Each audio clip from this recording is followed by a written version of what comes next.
한국과 정보를 공유하고 경험을 나누는 것이 일본이 앞으로 대응하는 데도 큰 도움이 될 것. 최근 일본 의원이 아베 총리의 한국과의 관계를 묻자 답변한 내용입니다. 불과 며칠 전까지만 하더라도 일본 정부는 한국의 환경부격의 후생 노동성을 통해 한국은 일본에 지원하는 방안을 검토하지 않을 것이라 밝혔음에도 한국산 진단키트가 일본산과 동일한 수준의 성능을 지녔는지 검사부터 해봐야 한다며 한국을 자극했죠. 자, 그런데 이렇게 며칠 만에 일본 아베 총리가 직접 한국은 중요한 나라라며 협력을 원한다 라는 180도 다른 태도를 보이고 있는데요. 그 뒤에는 충격적인 이유가 숨겨져 있었습니다. 지금까지 일본은 중국산 진단키트를 사용하다가 불량률이 너무 높아 최근 일본이 직접 개발했다며 일본산 진단키트를 내놨는데요. 판매를 개시한 지 얼마 지나지 않아서 일본산 진단키트 판매를 중단한다는 소식이 전해졌습니다. 재팬투데이의 보도에 따르면 일본산 진단키트는 일본 의사협회조차도 이미 매우 문제가 심각하다라 전한 바 있었는데요. 이번에 판매를 중단하면서 관계자는 제품 판매 재개 날짜는 정해지지 않았다라고 전했습니다. 영원히 판매하지 않을 수도 있다는 것이고 결국 일본이 이번 사태를 해결하기 위해서 한국산 진단키트가 유일한 희망이 된 것이죠. 자, 그런데 이보다 더 충격적인 소식이 있습니다. 일본이 앞에서는 일본 총리가 직접 나서서 한국의 도움이 필요하다 외치고 있지만 뒤에서는 한국의 뒤통수를 노린 충격적인 작전을 준비하고 있었습니다. 한국의 강제동원 피해자들이 대법원에서 승소하면서 일본 전범 기업인 미쓰비시 중공업과 일본제철 그리고 후지코시가 한국에 보유한 자산을 한국이 압류했는데요. 현재 이를 현금화해서 강제동원된 한국인 피해자들의 보상하는 절차를 앞두고 있습니다. 그런데 여기서 일본이 한국에 충격적인 발표를 하게 되죠.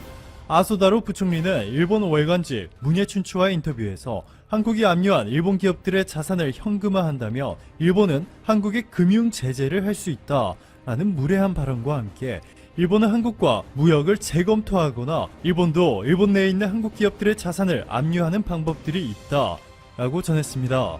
일본 산케이 신문의 보도에 따르면 일본은 한국에서 수입되는 제품들의 관세를 인상하거나 일본에서 사업을 하고 있는 한국 기업들의 자산을 압류하는 등 10가지가 넘는 옵션을 준비 중이라면서 한국을 향해 강력한 경고의 메시지를 보냈습니다. 게다가 최근 독일, 프랑스, 이탈리아, 스페인 등 유럽 주요국들이 모두 한국산 진단키트를 극찬하며 적극적으로 수입하면서 한국과는 가깝게 지내는 대신 일본을 외면하기 시작하자 일본이 유럽에도 갑자기 충격적인 발표를 하나 하게 되죠. 아사히 신문의 보도에 따르면 일본 국립감염증 연구소는 3월 이후 일본에서 확산되고 있는 이번 바이러스는 중국이 아닌 유럽을 통해 확산됐을 가능성이 상당히 크다 라면서 일본의 국립연구소가 확진 판정을 받은 560명으로부터 얻은 바이러스 유전자 정보를 해독한 결과 이번 사태의 문제가 시작된 곳이 중국이 아닌 유럽이라는 황당한 발표를 한 것이죠. 일본 국립감염증 연구소의 구로다 마코토 연구센터장은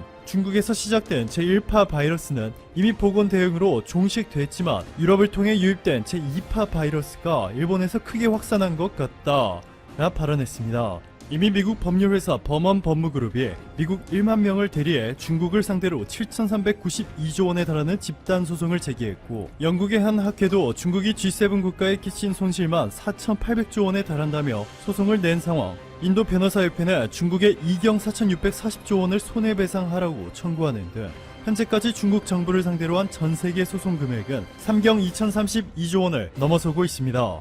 그런데도 일본은 홀로 중국이 아닌 유럽이 일본 내 확산의 주범이라는 발언을 해 논란이 되고 있습니다. 일본이 이렇게 정신을 차리지 못하고 한국과 유럽을 상대로 무모한 경고의 메시지를 보내고 있는 것은 최근 아베 내각이 예상하지 못한 곳에서 사상 초유의 위기를 맞이하게 되면서 시선을 돌릴 만한 강력한 이슈거리가 필요한 상황이기 때문이죠. 지난번 이 영상을 통해서 일본 야당 의원의 폭로로 아베 총리가 이 작은 사이즈의 천 마스크를 이용해서 정치 자금을 빼돌렸다는 의혹에 탄력을 받고 있다는 소식 전해드렸습니다. 자, 그런데 여기서 결정적인 추가 폭로가 나오면서 이제는 의혹이 아니라 기정사실로 넘어가는 분위기인데요. 아베 총리가 돈을 빼돌린 것으로 추정되고 있는 문제의 일본 회사는 등기부 등본조차 열람이 안 되고 마스크를 제조하기는커녕 딸랑 창고 건물 하나 가지고 있는 유령 회사임에도 일본 정부의 5천억 원 규모의 마스크 입찰에 참여해 손쉽게 사업을 따냈습니다. 더욱 충격적인 것은 이 문제의 회사 대표가 2018년 1월 탈세 혐의로 징역형을 선고받았던 경제사범이라는 것이죠.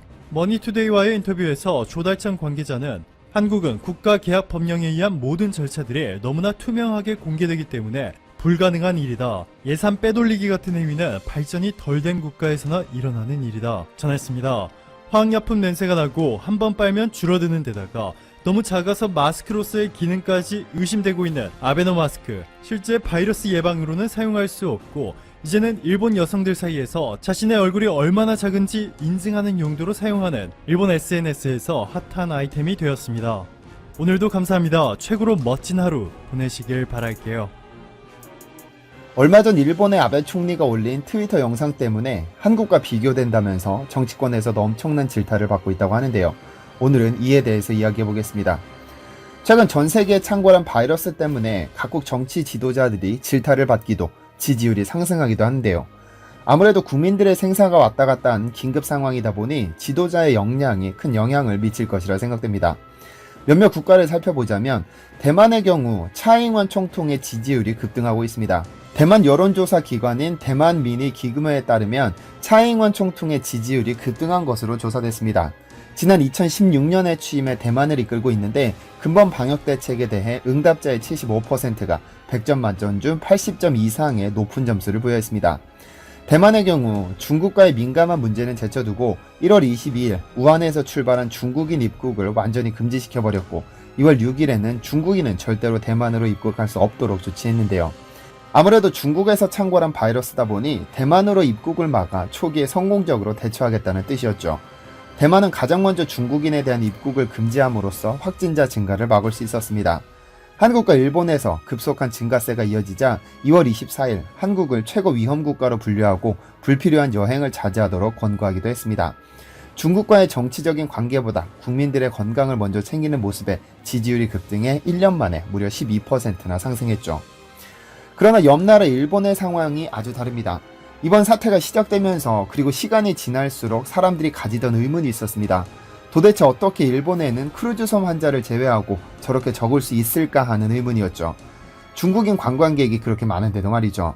그런데 어떤 이유가 있었던 것인지 도쿄올림픽 연기가 공식적으로 발표된 이후 확산세가 급증해 현재 한국을 넘어 가장 높은 곳으로 빠르게 달려가고 있습니다.